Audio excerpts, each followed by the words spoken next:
عمرو يوسف في أول تعليق على زواجه من كندا علوش: ادعوا لنا اللهم بارك لهما.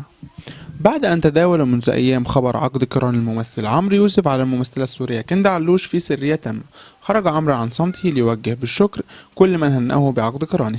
ونشر عمرو عبر حسابه الرسمي على موقع تبادل الصور الشهير انستجرام، وعبر فيسبوك صورة له برفقة كندا علوش ليوجه الشكر لجمهوره وأصدقائه الصحفيين الذين لم يجروا وراء الإشاعات.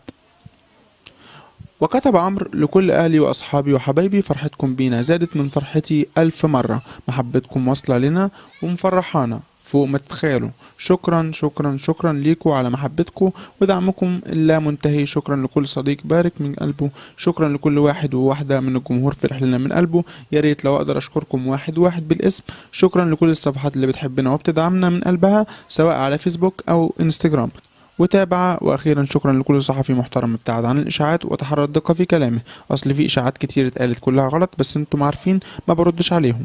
بس عموما سيبكم انتوا، فرحتي بيكم فوق ما تتخيلوا. ادعوا لنا وقولوا اللهم بارك لهما وبارك عليهما واجمع بينهما في خير.